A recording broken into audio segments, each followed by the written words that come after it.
Have you seen this? A biopic that nobody liked, not even its director. Welcome to Have You Seen This? The world's only podcast about obscure, overlooked, and misbegotten media. All discussions will be spoiler heavy. You have been warned. This show would not be possible without the support of our patrons. If you would like to support our show, join us at patreon.com/haveyouseenthis. Patrons get the show a week early, and $5 supporters also get access to our Discord. Or you can tip us at our Ko-fi. Visit the link in the show notes. We have another triumphant return. It is your friend and mine, Darren Hertzig. Darren, welcome back to the show. Thank you. And by your friend, I'm not the friend of that guy who hated our episode on Lost Horizon. That's right. That guy can go to hell. That guy is not my friend, but I'm everybody else's friend for sure. You know what? He said that you and I are no better than we should be. Okay. Yeah, I guess he's from the 1890s or something. He's from a Lost Horizon. Maybe he's in Shangri-La and we're trashing his homeland. And if that's the case, then anyway, this is a real blast from the past. I mean, go check out the archive, right? Mm-hmm. Because we have recently thrown open the archive. All of our back catalog is free to listen to, but if you pledge any amount, you will get new episodes a week early. Ooh. So we encourage you to sample and put a contribution in the little box, if possible. But you can do that at our Patreon, patreon.com/haveyouseenthis. But enough of this commercial bullshit. I'm not here to sell you all mineral lava soap. We're here to talk about a movie which really needs to be re-seen, and I'm not going to shut up about this until people watch it again. And like I said, the director disowned it. He was said to have walked out of a repertory screening of it asking, "What idiot directed that?" Well, it's interesting, and I think I kind of get where he's coming from. It depends where he walked out, because I've tried to watch this movie 3 times, and the third time was definitely a charm. For whatever reason, the first 2 times, I was it grabbed me in the beginning, because I think that scene where he's dancing with, is it Nijinsky? The male on male dance scene. I'm like, oh, this is pretty amazing. Mm-hmm. Just from a choreography standpoint, yes. It's pretty incredible. For 1977. Yeah, and I was like, okay, that's great. And then I feel like it takes a little bit of a dip, and then I feel like once it he gets to starts working in Hollywood and becomes a star, then it just goes. Mm-hmm. And I think part of that is because I was coming in with a preconceived notion of what to expect from a Ken Russell movie, and really, yes. Who could blame me? Because if all you've seen is Tommy. If all you've seen is Tommy, certainly. If all you've seen is Tommy and the Devils, certainly. If all you've seen is Tommy, the Devils, and Listomania, absolutely, certainly. But or if I can even add the boyfriend to that list. Yes. There's a period where he's okay, I'm Ken Russell, and this is who Ken Russell is. But there's also the Savage Messiah, Women in Love, Music yes. Lovers, slightly more subdued period. All of his classical biopics, of which there are many. Yeah, and I feel like those, it's almost and I don't mean this in a sexuality way, but it's almost, they're much more straight movies with Russellian flourishes, no doubt. Mm-hmm. But it's not the indulgent sort of just nonstop over the topness of a Tommy or a Listomania. Right. And the movie we are talking about, of course, is Terrifier 3. No, it's Valentino from 1977. It's a biopic of the silent film star and cultural icon. And like I said earlier, I'm not going to shut up about this movie. I think it's amazing. I think, Darren, you're maybe a little more lukewarm than I am. It took a little longer to click with you. It took a little longer to click, but once it clicked, I was mm-hmm. oh no, this is great. Once he gets it, I think once he marries Natasha. Natasha, it really takes off. And like Seymour Cassel comes into the picture. And speaking of which, and maybe I'm jumping a gun here, I strangely have also been going through the Cassavetes back catalog.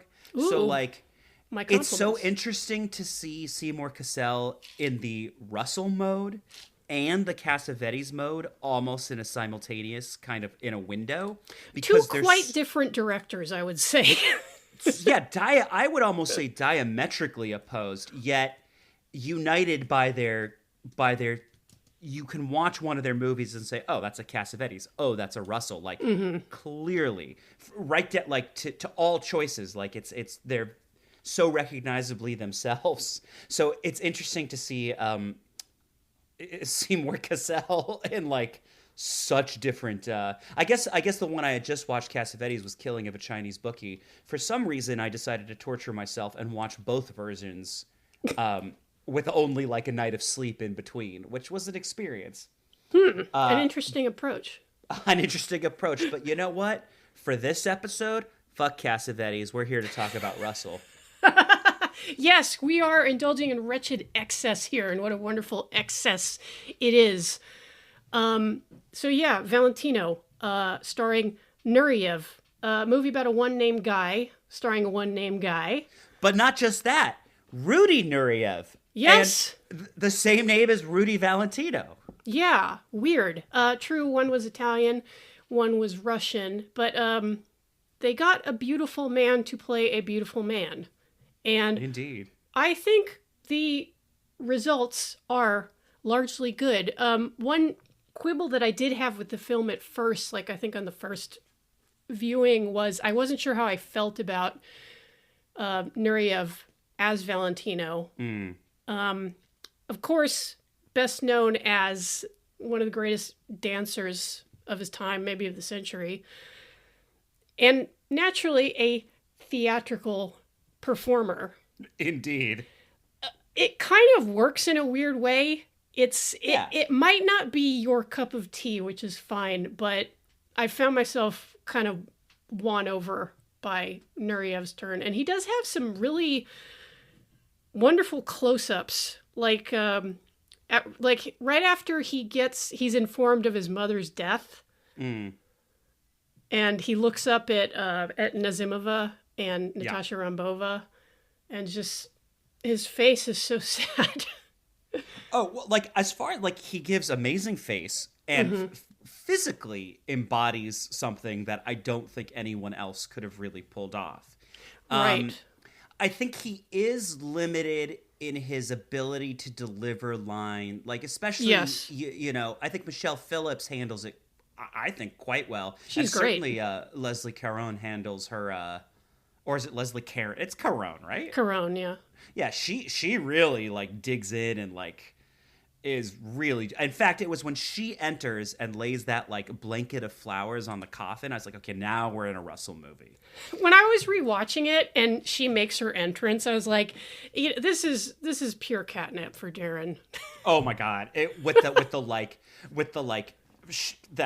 sheer purple fabric on like her entourage. I mean, that was just like that's how you make an entrance to a funeral. Absolutely. Make it all about you. And then it just like so perfectly lands with the hole so you can see his face. So good.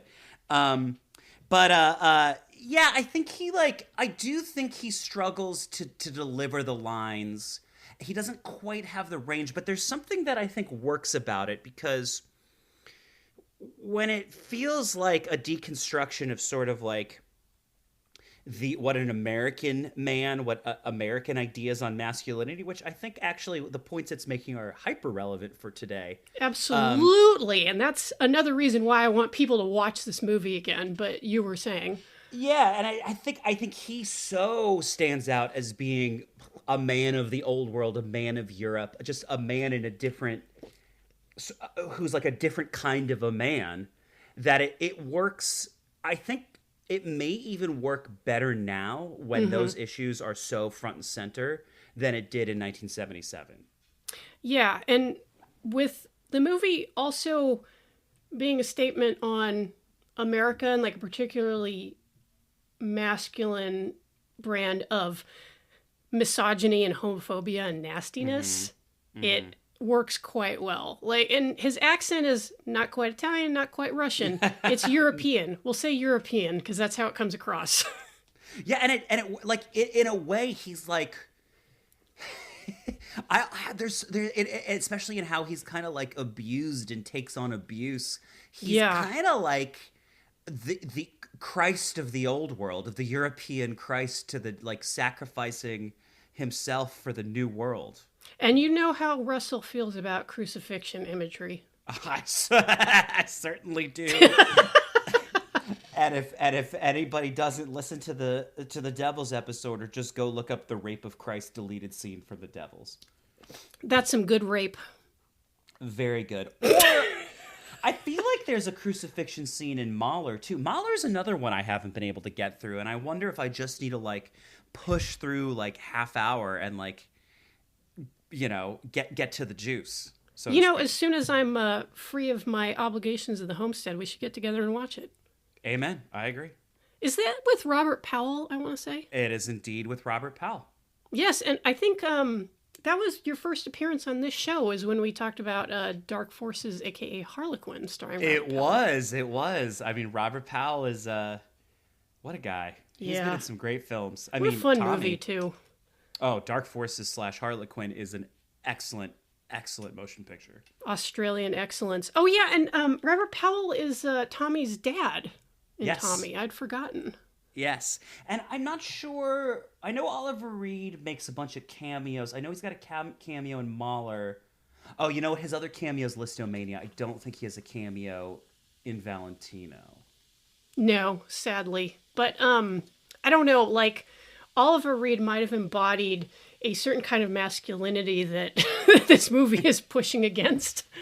Oh, absolutely. Like, the only thing I think that he doesn't have is that he's British and not American. Because I could even see the American male of Valentino would still find issue with the rugged masculinity of Oliver Reed simply because he's British and doesn't have an American accent. Right. Plus, he wrestles Alan Bates nude, yeah, which is very, very unmasculine. But actually, that's one of the straightest things you can do, is wrestle your bros naked.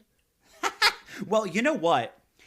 It's perfectly acceptable in America if you just put on some like spandex trunks and maybe some eyeliner and some boas and do it in a ring with a storyline. Then it's very masculine. That is exactly right. And they're doing masculinity every fucking day at the WWE, at AEW. Amen. Dozens of promotions. But amen. The question of masculinity. I think we were talking about Nureyev's performance and how he embodies like kind of a he's like a comet coming from nowhere in terms of American culture, and like so was Valentino, and I think this movie captures that incredibly well because obviously women loved Valentino. That's a repeating motif in this movie, and there are women who use him in this movie, but there are also women who are devoted to him or who like appreciate like what he brings to the equation. That really contributed to Rudolph Valentino's popularity back in the day. Is this is a very nice kind of masculinity. We would like more of this, please.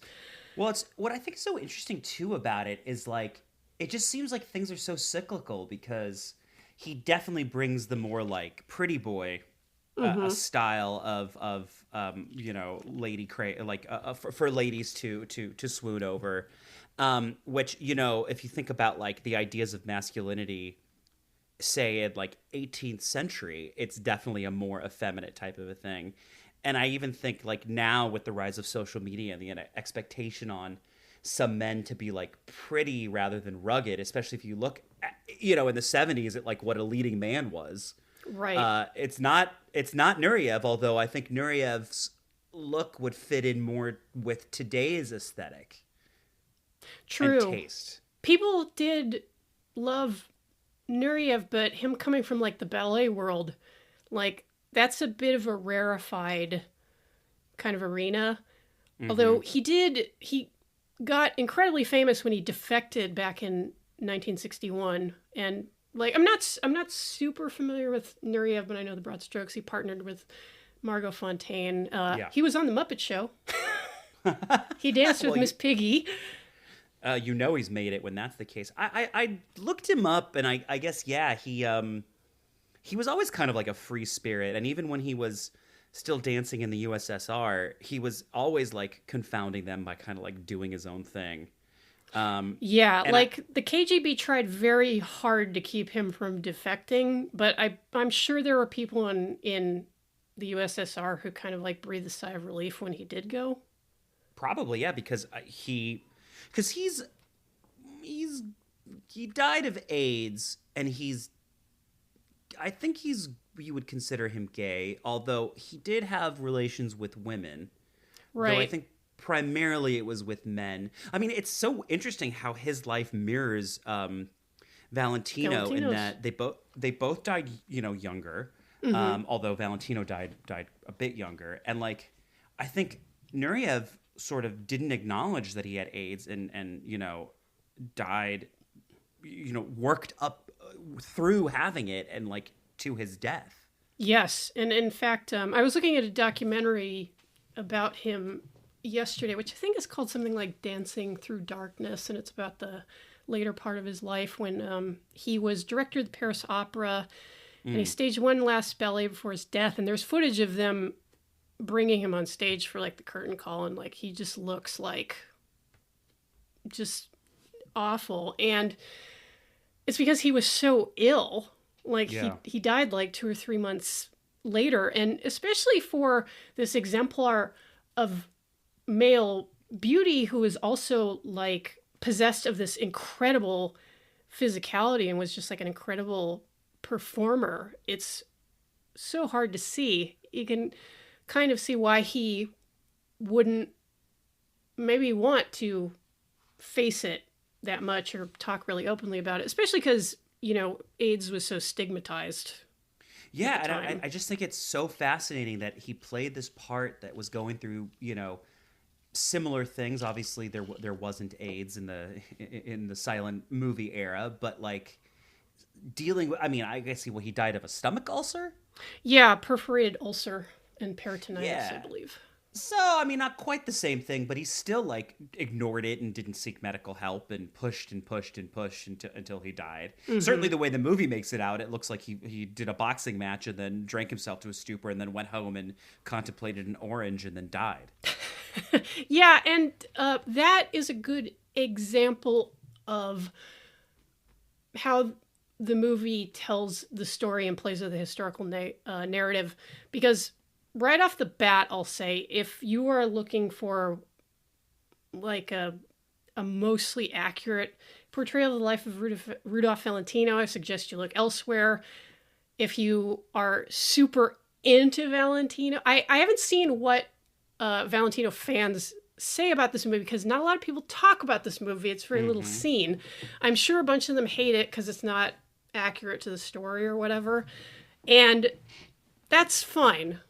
But this is the kind of biopic which takes its source material and runs with it and derives some really fascinating themes from it. And they do it in really kind of a neat way. Like the sequence of events that Darren mentioned is like one example. Another being the sequence in which Valentino first meets Jean Acker, played by Carol Kane. Incredibly unfair portrayal of Fatty Arbuckle. Like, well, pretty much 100% false. Poor Fatty Arbuckle. I mean, it seems as though him, because the idea is what? He was accused of like raping this woman to death, like with a bottle, right? Yes. Very but salacious. It's like, it very much maybe was a lie. Well, apparently, I might be a little rusty on the details, but there is an excellent book about the case, which I can't remember the name of, but I will link it in the show notes. Fatty threw a party in San Francisco. Everyone was drinking. This is a problem because alcohol was technically not legal at the time. This is during Prohibition. The victim, or the, well, I guess she was a victim of illness from this telling. The ostensible victim, Virginia Rappe, she had actually known Fatty Arbuckle for maybe 5 or 6 years. She was an actress. She had been suffering some illness in the days and weeks leading up to this party.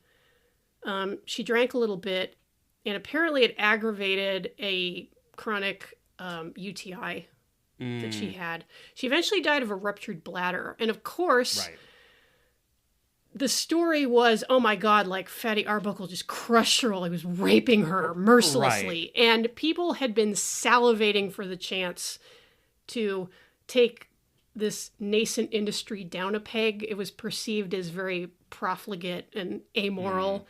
And so people just pounced. My understanding is that Fatty actually saw that she was ill. He tried to help her, called a doctor, and she died a few days later. And in fact, he was put on trial for this 3 times. Yep.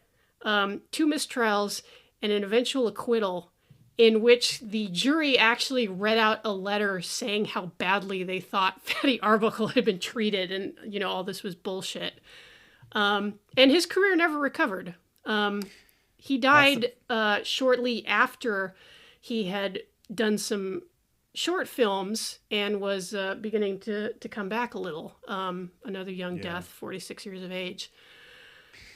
Yeah, I think this film definitely takes more of the Hollywood Babylon approach. That book throws a long shadow. For sure. But I think, too, though, the way that Fatty is portrayed is consistent with the point that Ken Russell's making about masculinity. Where yes, absolutely. Fatty Arbuckle is kind of an embodiment of what women were dealing with. I mean, just look at poor Gene Acker, Carol Kane. Like, she's his date, and it's like, this seems like a really pleasant way to spend an evening. Well, and of course, why wouldn't she go off with Valentino, who like treats her nicely, and like, you know, Fatty Arbuckle in the film, in the world of the film, probably would like try and put a bottle in her. Whereas Valentino, you know, and he definitely wouldn't, you know, do oral on her. Whereas I feel like Valentino absolutely would for like 3 hours. You know? Amen. And like, the only thing that I'm disappointed in is that there wasn't more Carol Kane in the film. She's great. She's great in pretty much everything she does. And she really, like, from a looks perspective, like, with the, like, frizzy hair and the eyes, like, nails that, like, 20s or teens starlet kind of look. Yeah, like, kind of the ghastly makeup with the eyes really emphasized, and then that, like, halo of hair. And Carol Kane can say, like, yes, I danced with Nureyev, because it's true. It's true, 100% true. I mean, that must have been quite a... like, because that's a once in a generation talent, you know? It's like, yeah, it's so fascinating. I guess, I don't know why I was like, the pairing, and I'm jumping ahead a little, but pairing Nureyev with like Michelle Phillips is interesting to me too. Not that I think necessarily, like, when I think of the Mamas and the Papas, I don't necessarily think of Michelle Phillips necessarily, like, maybe that's just me. Like, I guess I think of Mama Cass. I hate to say it, but whenever I see the Mamas and the Papas evoked, I just think about what John Phillips did to Mackenzie. Yeah, and then there's that too. So, which strangely, we have Fatty Arbuckle, we have an association with John Phillips, so it's like, there's an aura of abuse of women. Well, what better aura for Hollywood? Amen, right? But like it's yeah, I don't know what I was saying. I had a but who knows what it was going to come out of my brain. Were you talking about the pairing of Nureyev and Michelle Phillips? Yes, well, but I feel like we're getting. I don't know if there's anything you want to cover in between Fatty Arbuckle, or should we just hop and skip? Well, I think you summed it up really nicely about that. You know, the Fatty Arbuckle scene is that it's more about the idea Yeah. of what Valentino kind of swept away when he came to Hollywood, like this very boorish American masculinity. And it's a wonderful scene. Like that whole sequence is fucking great. And Yeah. and because of that, I'm willing to forgive like a lot of the inaccuracies of the picture, because this picture is riddled with inaccuracies. It gets like a lot of the broad strokes right, but I think it gets it's like, it's the Russell thing is where he takes the meaning and he distills it down. He dispenses with the like pedantic fact and distills it down to its emotional meaning, and that's what he's filming, I think. yes, and because it's another Russell commentary on art, Yes. like he's gonna nail it. The man understood art through and through. Especially when he gets to crowd scenes, there's a certain like, Yes. it's like a grotesque excess, yet it's so controlled. It's like he knows how to do mob scenes so well and make them so artful. And he just is such a, it's like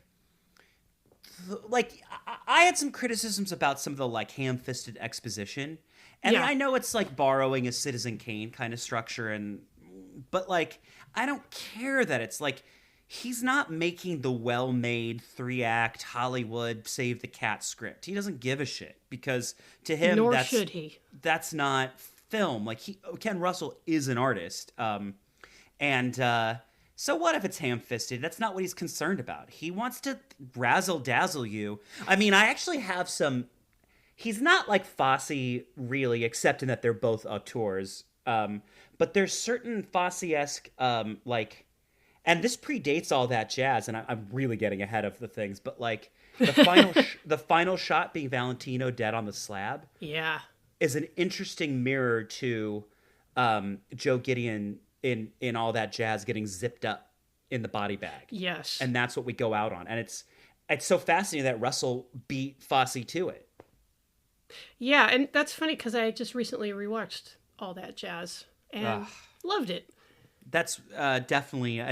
Someone just asked me what my favorite movie was, and that's a hard question to answer, but I always go with one that's up there, and All That Jazz is since I saw it at the UCLA Movies That Inspired Me archive in like 1998 has been consistently one of my favorites. I was going to say that movie was somewhat formative for you. Very much recall. so. I mean, so was Tommy. So Well, yeah. And Tommy's pretty fucking fun. You get to see Anne Margaret rolling around in baked beans, which is great.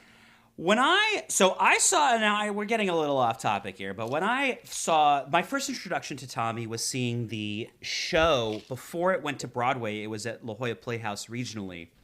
And that's when I saw it. I was like, oh, this is amazing. I loved it. And then I rented the movie and I was like, oh no. And my 12-year-old self was like, this isn't as good.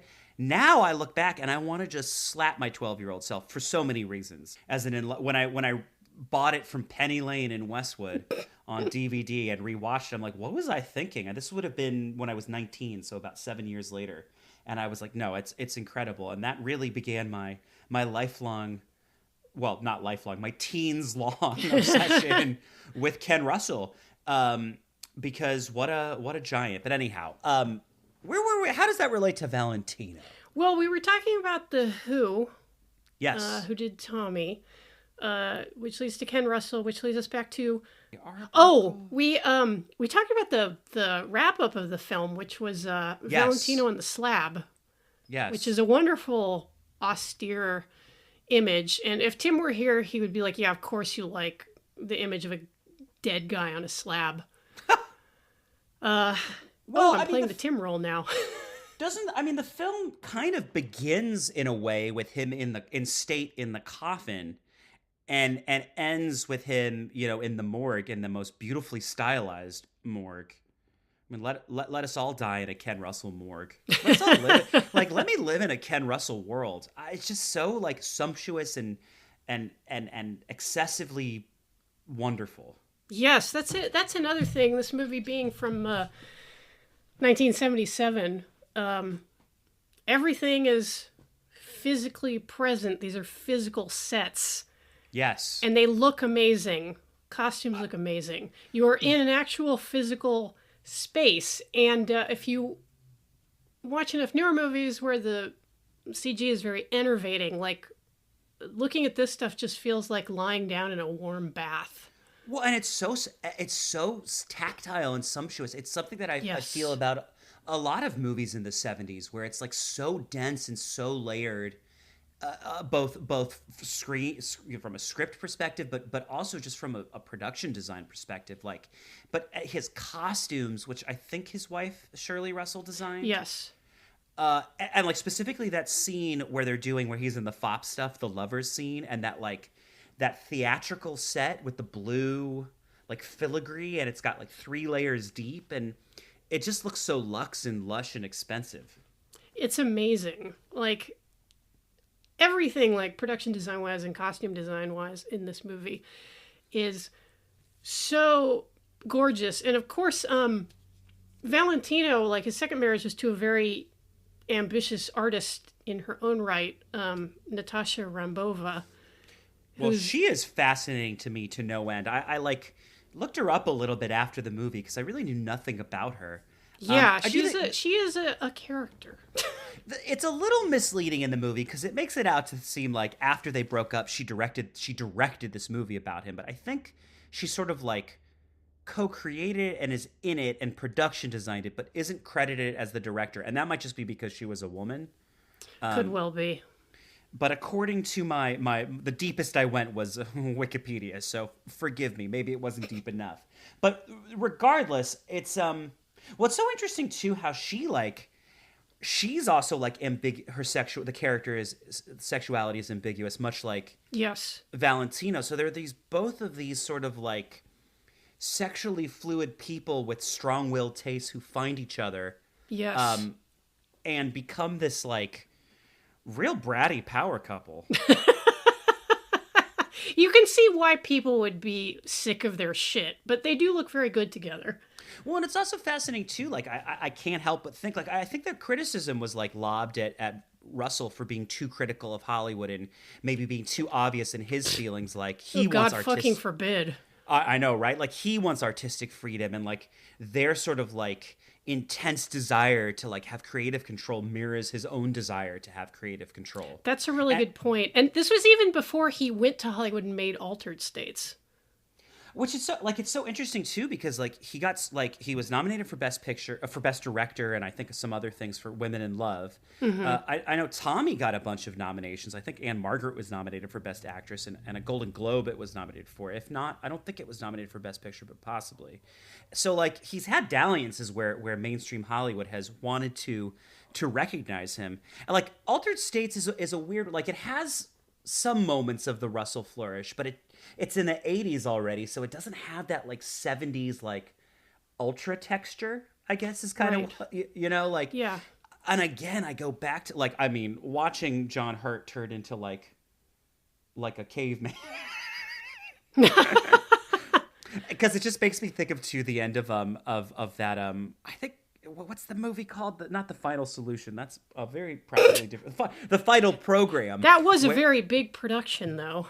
Very, very big production. Lots of moving pieces.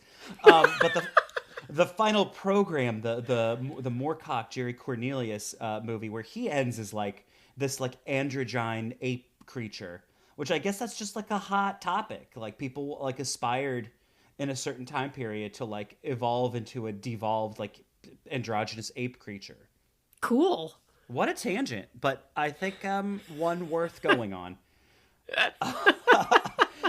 There's no ape. Oh no, but there is some. There is an ape. There's a fucking albino gorilla in this movie. That albino gorilla was, but that to me also speaks to that like ultra texture of Russell. It's like so realer than real. Like nowadays you'd get like a disgusting, horrible CGI version of that. But that was so arresting, seeing that ape in that prison. And in a way it makes me think like it's kind of mirrors who Valentino was, this like exotical, like white ape, so to speak. So like trying to be put in a cage. In white slavery.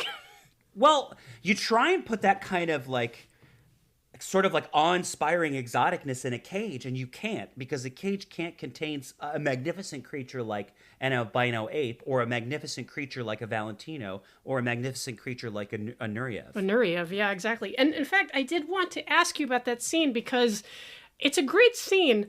I was slightly confounded by it, because, and I'll freely admit it, because I was like, I gotta say, like, I'm not sure exactly what the scene is getting at, but I love it. It's a scene in which June Mathis, Felicity Kendall, and I think it's her producing partner. They Lasky, right? Well, they go to Lasky. Oh, okay. To beg him to put up the money to bail Valentino out of jail, because he and Natasha have gone down to Mexico to get married. Unfortunately, his marriage to Jean Acker had not been dissolved to the satisfaction of the state of California. So, and this did happen in real life. He was charged with bigamy. Yes. So they go to Lasky to try to get the bail money, and he just won't do it. I think now that since like, I think it's, in my interpretation is that ape, that white ape, is like Valentino. He's in a prison as Valentino's in the prison, and Lasky's like caging this ape as he wants to continue to cage Valentino, both in jail, which he wants him to sit there for the publicity, according to the film, but also later on he's holding him to the contract. You can't do this. You have to do these subpar movies, or subpar according to Valentino and Natasha. So like, I think it's a, that Russellian flourish of doing the excessive version of like a symbol of caging. He's caged this exotical creature just like he wants to cage the exotical creature of Valentino. Yeah, and the exploitation of Valentino is made very explicit right from the beginning, because, we see the crowds like absolutely losing their minds in front of the funeral home where he's kind of lying in state. And when you cut to the inside, you have the studio heads just arguing about like what they're going to do now that their golden goose is croaked. Well, and specifically how they're going to exploit him. Like, Yeah. we got to rush his movies out. We got to do, all these things to sort of like continue. Like, now we literally have him in a box and he can't go anywhere. Yeah. So this is, I think, as a guy who's always trying to fight being in his box and just always being boxed in by greater forces and greater powers. I mean, I guess you were talking about June Mathis, and it made me forget that interesting scene where they're like, she's trying to convince, I think it's Lasky, or is it the producing partner, to like just cast Valentino in a bigger role in the first place. And they're talking about that all-American actor in the Yale shirt. Yes. And then Wallace Reed, who was in fact like Yeah. a real actor. And then Valentino shows up at the same outfit, like trying to conform to this American idea of masculinity, as opposed to just being sort of like the European sort of luxe masculine kind of thing.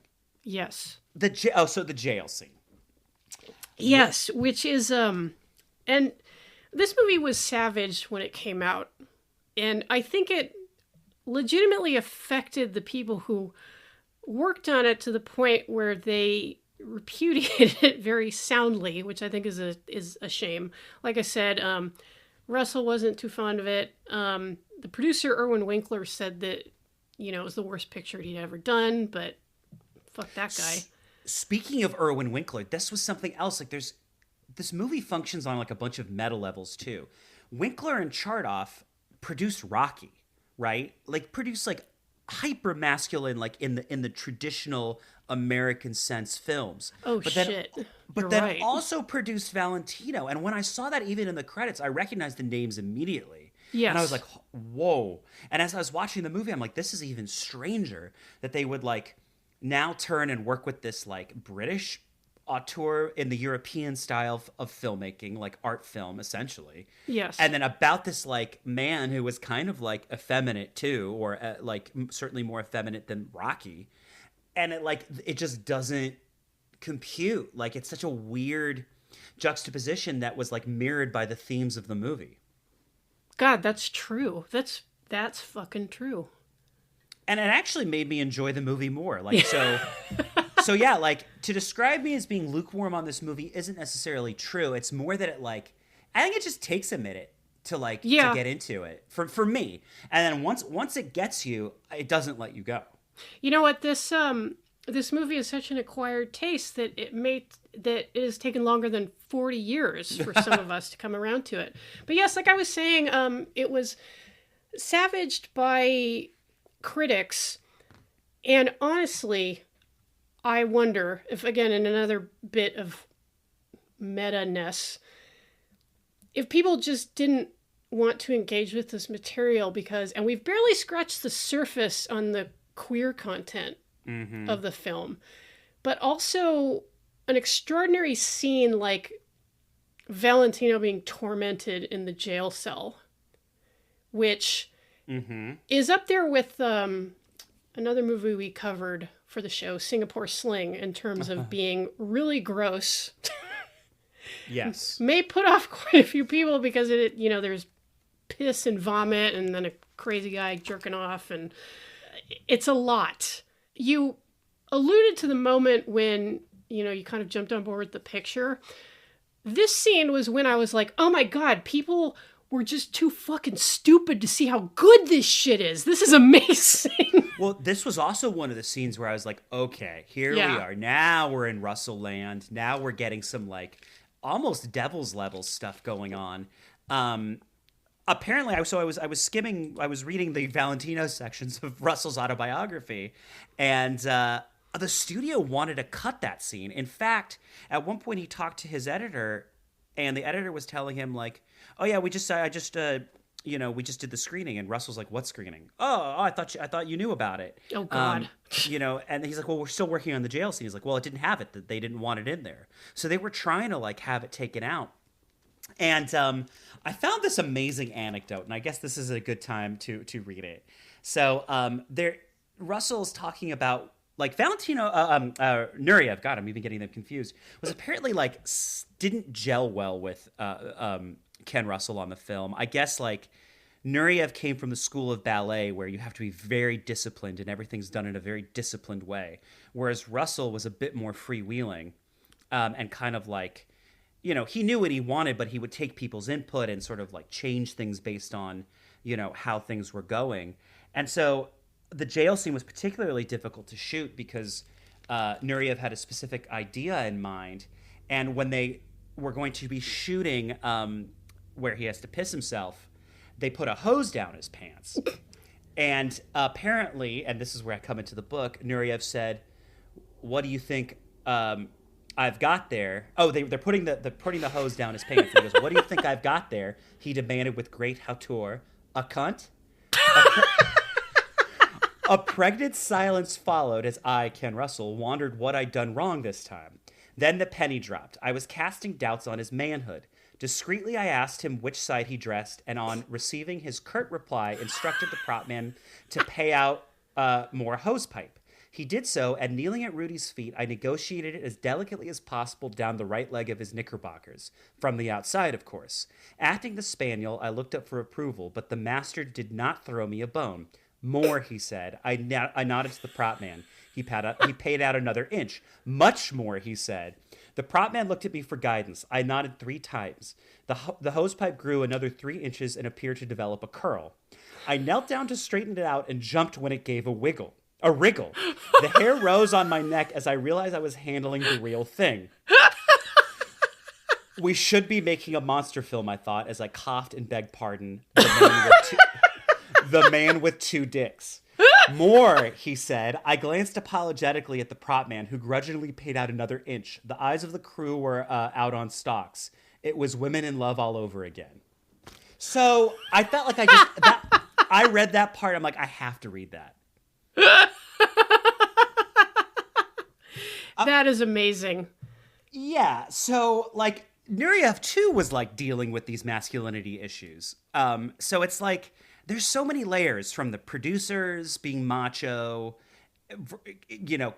clashing with the subject matter, and to Nureyev clashing with wanting to be portrayed as masculine or at least protect his manhood, to literally with a character who literally with playing a historical figure who dealt with that stuff, and it's just so fascinating how the guy is like a sex symbol, Valentino, yet because he's like pretty and European, I suppose, everyone's like, well, he's gay. And they're like, and so they like bash him for that and want to tear him apart. It's such like an interesting, and something that goes on to this day, right? Like when you think about like people being obsessed with male film stars who are sex symbols and somehow wanting to prove that they're gay for some reason. Yeah. And it's yet another thing which makes the movie really deserve another look. And maybe people didn't tune into this at the time, but like as an examination of homophobia and different types of masculinity and how violently people will push back against like non-traditional masculinity, it's like really relevant. And the interesting thing about Valentino is there's not actually much if any evidence that he was gay. Right. He did marry 2 lesbians for some reason. Well, I mean, I guess that could add to the theory, right? Like they were in a lavender marriage, you know? Right. Like he was Yes. gay, they were lesbians. I mean, I think it all stems from that idea that there were these rumors of him instructing a man in the tango. Yes. Which this movie definitely makes the case for a Valentino who is at the very least bisexual, at the very least. I mean, it's not super explicit. I mean, when they're dancing together in that scene, there is definitely an implication, but I wouldn't call it explicit. No. That anything's going on, and you don't really see him like attract. I mean, except of course the scene where he's so willing to do, what do they call it? The one that Natasha and Leslie Caron that like they're queer. They're making like some like project on themselves, and he's like naked in the Grecian look. Oh yeah, he's dressed as like a faun or something. Something like that. So like there's little like implications. I mean, something that I've been thinking about as it's weird to me that people wouldn't key more into this idea of like masculinity, like what is masculinity, because like Bowie had already come to the fore with Ziggy Stardust, kind of questioning the same thing to much success. That it's interesting 5 years later, you know, post Ziggy, that like people wouldn't be engaging in the same way that they were in 1972. And it leads me to wonder, not that I think it would have worked or been the right casting, but if you would have cast a Bowie in this role, someone whose success and image trades on playing with masculinity, would it have been more successful? That's a very good question. I mean, I don't think he's got the same kind of like, you know, dashingness in quite the same way that Nureyev, I think, mirrors Valentino so well. Right, because as refined as both men are, like I was saying, Valentino was perceived as effeminate or gay, which I think really confounded him quite a bit of the time. It is, like most of the stuff in this movie, slightly fictionalized, but that the whole thing with the pink powder puff editorial and Valentino challenging the guy to a fight, I mean, he literally took boxing lessons from Jack Dempsey because he was so pissed off that people were like, oh, like Valentino is gay, obviously. And this movie is 100% accurate in depicting how mad straight guys get when women go for a guy who is not like fucking Clint Eastwood. Well, that's it. It's like, it's so ingrained in the American like mythos that a man has to be this rugged, you know, man of the plains and not refined. And it's also such a trope too, to like tear down the foreigner, the sort of like, lack of a better term, the communist vampire foreigner or fascist vampire foreigner who is no longer hot-blooded, but he's a cold-blooded, you know, effeminate, gay, oft-times Jewish man, you know, like that's such a typical trope that we are seeing happening again now. Yeah, and it might be hard for people to conceptualize right now, but at the time, there certainly was a lot of like anti-Italian racism. And the xenophobia is like another layer on this movie, because not only is Valentino labeled as gay, parenthetically derogatory, but also as a wop or a dago. Yeah, so like, what if he was like because if he wasn't European or wasn't Italian, if he would have been, even if he would have been Italian American, I don't know if he would have gotten as much pushback as being an actual Italian. Yeah, it's weird, and we still get echoes of that today. Like I know he's not one of your favorite actors, but I would see this when people would talk online about Timothée Chalamet, because, you know, he's a pretty boy, and the way people get like really vicious when a man is perceived as pretty, or any number of, you know, music idols or whatever. Like, and this, I noticed this more like in my 20s when, you know, I was into dumb fandom shit, and we were all a lot stupider back then. But, you know, if you told one of your straight male friends that you liked, you know, name any like actor or musician who is perceived as slightly effeminate, they would get really pissed off. Like, oh, how can you like that guy? It's like, sorry. Like, Well, it's just like a weird threat, I suppose, where I don't, it is so strange. I think because it doesn't perform to the American idea of what masculine is. Whereas it's so Right. weird because I feel like, well, because it's that old joke, like, are they European or are they gay? right. Yeah. You know, it's just like a different standard. Like, you know, the stereotype of like the Italian man, you know, in his like Speedo. Like if a man wears a Speedo, like in America, you question it. But in Europe, it's just like standard. Yeah, standard bathing suit. You know what it makes me think of? Do you remember in, I don't even remember how long ago this was at this point, but when the latest trend was the metrosexual. And people were losing their fucking minds because, you know, and it was such a dumb thing because it's like, okay, like, yeah, some guys like to get really granular with their skincare or whatever. And then that got extrapolated into like, what the fuck? Like, women expect us we have to take a fucking shower every day? What the fuck? And like, you know, it made it to South Park. Like the Queer Eye got the first incarnation of Queer Eye. Like they got, I forget exactly how the episode went, but it was like, oh, they're trying to turn men into crab people. And it's like, what the fuck? Like, it's not like, look, you don't have to put on clear nail polish if you don't want to. It's just that it's an option now. And like, yes, if you took a shower, you might do better with women. Like, It's just so funny to me that this idea of what like a hot-blooded masculine American man is like, they get to be dirty, they don't have to like pay attention to what they wear, they don't have to bathe regularly, they can look, the scuzzier they look, supposedly like that's more masculine. Of course they would want that. Of course they would want to hold on to that. It's, you have to do less work. yeah, like it's a lot of work washing your ass. Yeah, so it's interesting. This was an issue for people in the early 1900s, issue for people in the 70s. This seems to be a hot issue right now. Yeah, like men just don't want to be. They just don't want good grooming. They just want to be there. They just don't want a to clean beasts. ass.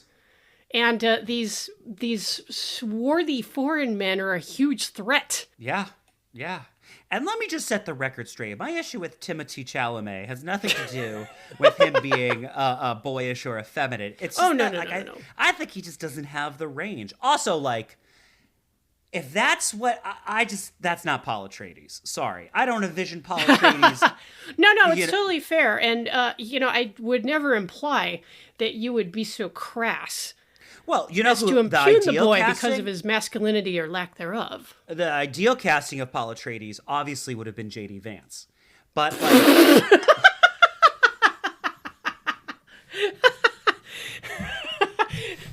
Tell me of Appalachia Usul. oh my god, I Now wish. that's a manly man right there. Oh my god, that is the most manly man. But even The him, only like, man that's- who's manlier is Trump, a Queenie guy from New York who loves musicals. and gesticulates with his hands a lot. Mm-hmm. And that pompadour. So it's fascinating what people who people decide is you know, masculine and who's not. But yeah, like it is. Yeah, it's even just fascinating critically that people haven't picked up more on this movie, especially with these issues being so relevant today. And this is a movie that I think really like predicts that. Yeah, and I really feel like maybe the bad press has influenced people because I know when I found this movie on Tubi, I was really bracing myself because I was like, this does look like the kind of movie I like because I usually hate biopics, but I like a kind of a well done, lush retro story. I was really bracing myself because knowing the critical reputation the movie had, which was like almost universally negative, it made a little money in Britain, but just flopped hardcore in America. I was like, okay, like prepare to be disappointed because you know how it always goes with these movies. You're like, how can this premise fail? And the premise fucking fails, and and then I just got like totally sucked into it. And now, like after having seen it 3 or 4 times, like I am just head over heels for this movie. Well, I think I think it's a similar thing with me. I think the first time I'd ever found out about this movie, it was in like a worst movies ever made book or something like that. And Jesus. I went into it also thinking like, oh, it's going to be such a so terrible. But it's like that happens all the time where people are like, oh, this is like, I remember when Cats the movie was coming out. It got panned, and when I went to go see it opening night. And of course I was going there to see it because it was terrible, but the people in the audience sitting next to us were like making such a show of trying to show how dumb they thought it was by like standing up and applauding and trying. I'm like, okay, God. guys. I hate LA sometimes.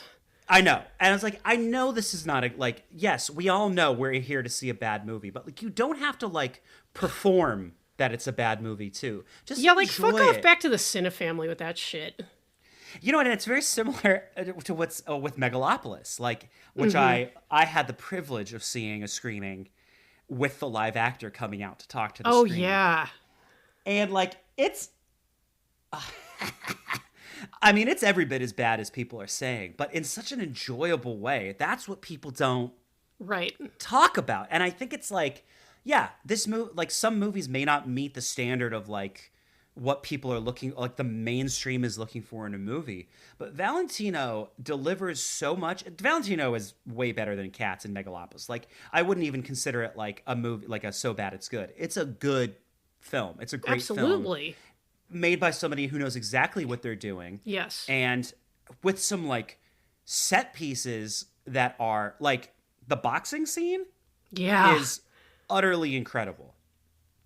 Like that is up there with the bean scene in Tommy, with the rape of Christ from The Devils, like with the people dancing in between, like doing the sheer insanity of it is just like, and like how do you direct? You know what? Have you ever seen How to Be Hard to Be a God? No. Well, don't rush, but it's like it's worth. I mean, maybe it's like very much worth seeing. It's just like 3 hours of some of the most like grotesque, but like so many people and like the camera is swirling in that movie. But this reminded me of like there's so much going on. Like I was even thinking to myself, how the hell do you even direct that? Yeah, because you have this huge audience. You have like dancers, you have hangers-on and flappers and reporters and all this stuff going on. And like, yeah, it's just like so like your eye almost doesn't like you don't even like you do know what to focus on because Russell makes you like he knows what he's doing. But it's like so the word immersive is bandied about too much. Like it really immerses you in what it must have like just feeling like the media circus of it all. Yes. Like, and interestingly enough, with the producers having also produced Rocky, the movie does turn into like Rocky, but like it does, as though Ken Russell directed it. I really love Rocky, but I also love the Ken Russell Rocky. I mean, join the club. Look, no aspersions on Rocky. I love Rocky. I love Rockies 1, 2, 3, 4, and I even like 6, and 5 in its own way, but it's not great. We're talking to a connoisseur here, folks. That being said, like, yeah, I mean, just you just wouldn't think that Winkler and Chardoff would like want to direct, want to produce a movie about Valentino, but yeah, like that scene, and then the it's funny that actor who plays the guy he's in the boxing match with, he plays Anthony Hopkins' dad in Howard's End. Oh, really? No, not Howard's End. Remains of the Day. Oh, okay. I was like, when I saw him, I was like, I feel like that guy was on Game of Thrones, and he was.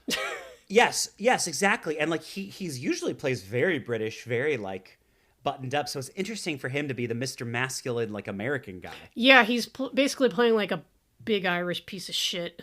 Which, like, if you think of it from like a Brechtian sense, if you know that going in, it's almost more of a commentary on like a skewering of the masculinity because it stands outside, like knowing that this guy himself is British, playing like it adds more layers. And I just think like this movie has too many layers in it to be dismissed as just like a bad movie or like a Razzie bait. Yes, that is 100% correct. And what I was kind of like hoping to get to with this episode is kind of how unfairly it's been ignored. And I think that maybe it was an issue, more of an issue back in the day when like kind of the days of the monoculture, when like the kind of media establishment would really define the narrative on a film. It's like, well, all the critics hated it, like, and they're all in the newspapers, and you can't go against the newspapers. It's bad. Yeah. Well, and people they just love to jump on a bandwagon. I do wonder if maybe this movie would have found more of an audience at a time like today, where like, you know, if like A24 put this out, like nobody would bat an eye at it. They'd be like, and because A24 has this aura where people have written about it. Oh, it's an A24. And I think it's because what you were saying, it's the same effect. Like, oh, A24, like it's got all this like great glowing coverage. So everybody's like, whoa, if it's A24, it must be good. I'm sick to death of a fucking the A24 aesthetic. Give me more of the Ken Russell. I contend that if Bowie would have worked out and put a little bit more meat on his bones and cast in this role, it would have been a bigger hit. Because I think he would have brought an already commercially tested sort of like, he would have, his sort of like playing with gender and androgyny was already commercially viable. So people would have gotten that going in, and I think it would have added to the hoopla. Plus, I think he has more range than Nureyev as an actor. Yeah, like Nureyev's physical presence is unimpeachable, and like the dancing that he does in this movie is incredible. Like, it's when incredible. he starts tapping in front of Fatty Arbuckle, like on the table in front of him, I was like, oh my god. Well, and interestingly enough, I think Russell talks about in his book about how like Nureyev was. He cast him because he wanted that physicality, but Nureyev was like, "No, I'm an actor now, so I must take to the script." And Russell kept on being like, "Don't worry about the lines. In fact, if you can do it with just expressing it, just do it that way." Right. Like, but Nureyev was like, "No, I'm disciplined. He was taking that idea of like ballet discipline, but transposing it to acting, and he didn't want to lose any of the dialogue. And the more that Russell would try and direct him, the more he'd push back. And he gives an example of a scene. It's the scene like after the tank when like the woman leaves the guy that they shoot like in the like tenement apartment, and he's like, oh cooking right, the pasta. Bianca DeSalle. Yes, when they were like recording it, apparently the first take he wasn't talking at all when she was doing her lines, and then in subsequent takes he would start singing louder and louder and louder and louder to the point that it became about him and not her. And Russell went in the dubbing, when he was doing the looping of the film, he just dropped out his portion of the soundtrack. Right.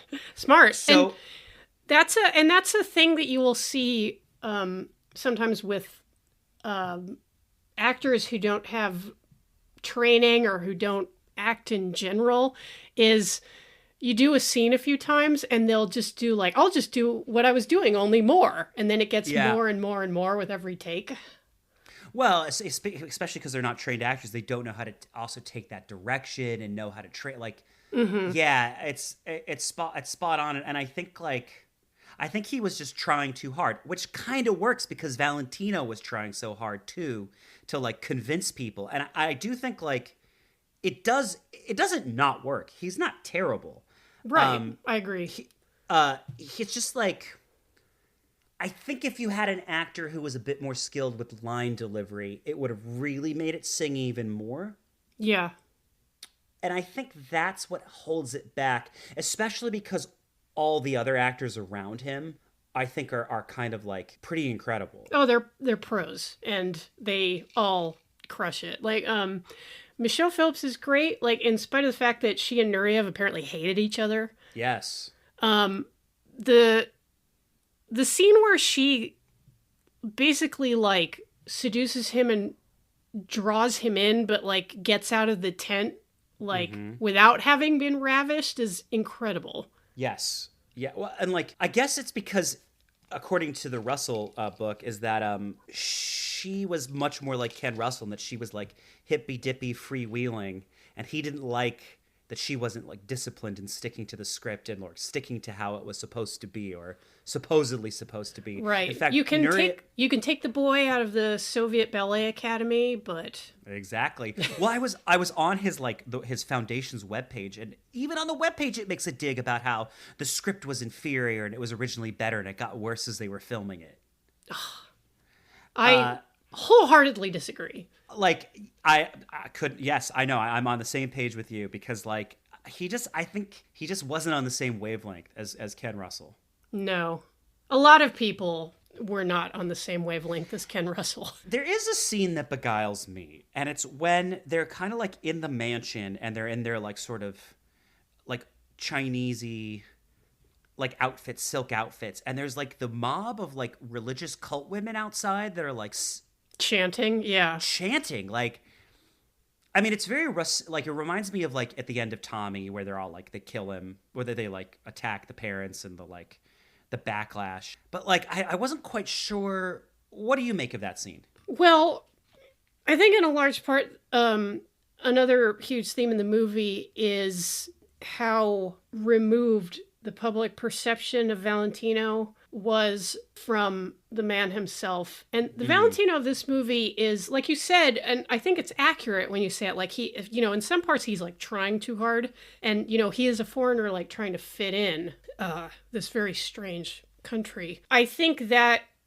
scene embodies it pretty well. Like the movie opens with this just absolute frenzy over his death. And people just having like these extraordinary fits over like an image of a person. And like there's that scene when they're filming Monsieur Bouquet, when he takes the actress back to his dressing room or whatever. Yes, and they're like, yes. yeah, we're gonna fuck. And she basically like uses him to jerk off. Yeah. And he thinks it's the funniest thing. He's like not even mad. He's just like, all right. But she has this whole image of him as the sheik, you know, like crushing her mouth with his. And then, and even June Mathis, who knew the real Rudy, we have a scene of her in this theater filled with like just rapturous women. And she's longing for him just as much.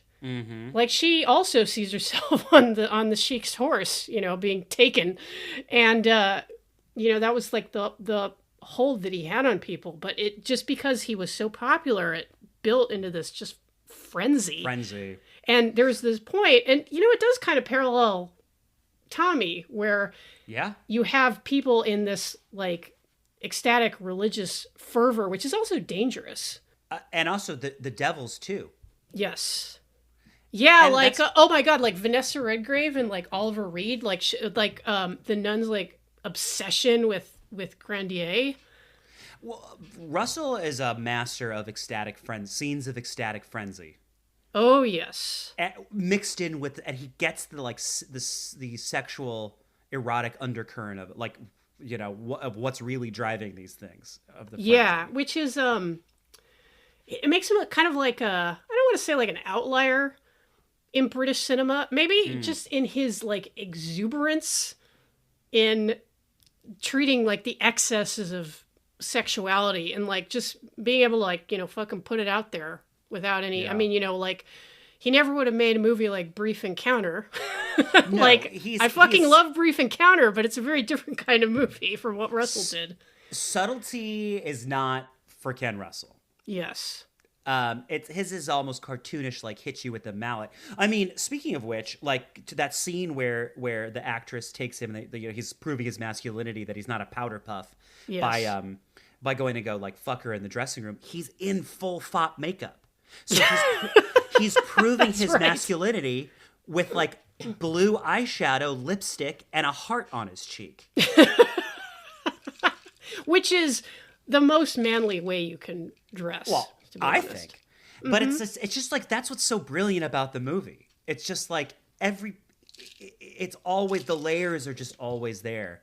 But yeah, now that scene does make more sense. Like when I think about it in the context, especially of other like of Russell's preoccupations with like this ecstatic religious sexual blending of fandom, which is so spot on. I mean, even in like Listomania, which draws parallels to like Orpheus and being torn apart by your own fans. It's just like there's other tropes too, like Russellian tropes of like the like domineering woman trope, which Yes. is in Listomania. I believe it's in Mahler, from what I understand of that film. So yeah, like to say that Valentino is like a lesser Russell movie, even by Russell himself, is not doing this movie credit in any way. No, it's really not. And I find that I love it more with with each viewing because it is Me so too. it is so excessive and lush, and also because this is a show about movies that have been unfairly overlooked. I honestly feel kind of self-righteous about it. I want to like scream from the rooftops for people to check this movie out. And it's unfortunate because it was on Tubi. It has disappeared as of today. Yeah. I don't know if it's streaming anywhere else, but I will plead with the audience to check this one out, like get a copy of it somehow. It has been released to home media, so Yeah. it can be had. I think Kino Lorber did a Blu-ray of it. I So- believe so. Probably not the best transfer. Actually, if it's the same transfer as what's on Tubi, and then I'm sure it's great. Yeah. Looks great. You know what? The other night I was on Hulu and I wanted to watch Aliens. And I started it and discovered that it's the 4K AI upscale of Aliens. Oh no. Yeah, I turned that shit off after like a minute because I was like, and "What camera is this?" He tries to defend it. I've seen side-by-side comparisons. I won't. I still have the like Blu-ray, the quadrilogy release on Blu-ray. Oh yeah, And it the looks tetralogy. yeah, the tetralogy, whatever. I think they made it. I think they try and call it the quadrilogy, which is not Yeah, they do, a which word. is very funny. That looks better than this like AI bullshit. Like why? I don't. Give me It the looks- Russell. Yes. If I'm like, I don't want a movie to be cum washed. I want to see the cum stains. You know what I mean? Yeah. Oh, and you get stains of all kinds in Valentino. Oh my god, yes. And do you see? Oh, speaking of the scene where where he like the seduction scene in the chic tent, the choreography The most of silken that of tents. is like you don't. They choreograph it so well that you never see that dick. Yeah, but you do see ballsack. You which do. You see a I am little. obliged to call out because I will always call it out in a movie when you get to see an actor's ballsack. It's like a nice little treat. But I was thinking to myself, it's almost like Austin Powersian and how they're able to like. Yeah, that's true. Like they clearly want you to like they're choreographing it in a way that they want you to like hope that you're gonna catch a glimpse. Oh, that's something else that I forgot. Ooh, what? With the same thing in the jail, apparently Russell had to like argue with him and be like, no, it's now comically too big. It's like your dick looks like it's to your knee. And Valentino had a reputation of being called Eeny Weeny Rudy or something like that. Eeny Weeny Teeny. Wow. So apparently Valentino had another thing they tried to besmirch him, which was probably just to take him down a peg, was that he had a small dick. Or as it's put in by Patty Chayefsky in Network to impugn one's cocksmanship. Yeah, like, and I don't have any information on whether or not Valentino was packing IRL. I think it I was have heard just- that about the American paragon of masculinity, Clark Gable. Well, that I believe. Right. In fact, like, fucking Carol Lombard joked about it. She said an inch shorter and he'd be the queen of Hollywood.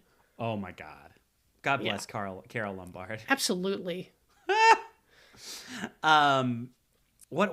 Is Dicks. there anything else? Dicks. Oh, by next- the way, a book that I referred to while researching for this episode is a book about Ken Russell called Phallic Frenzy. Well, okay. Ken Russell is a master of the dick, and I say that because You want to talk cocksmanship? the scene in Listomania where they do a kick line on a giant dick is incredible. I mean, good.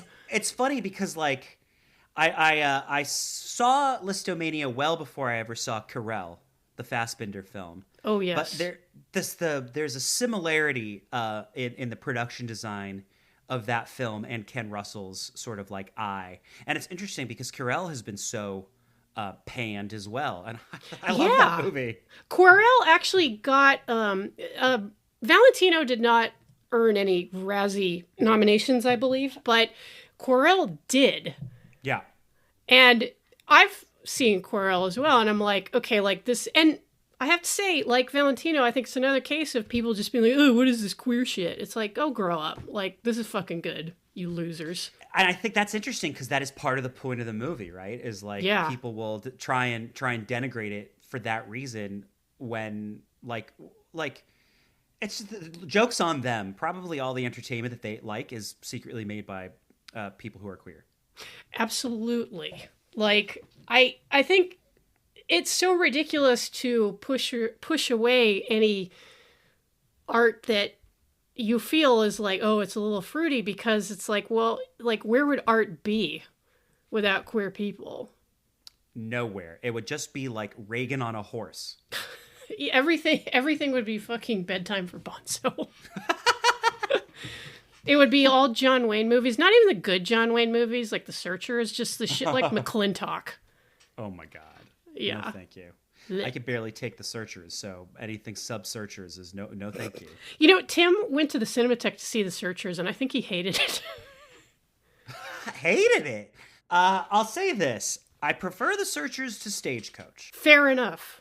Like, I do like The Searchers in spite of its let's call them problematic elements.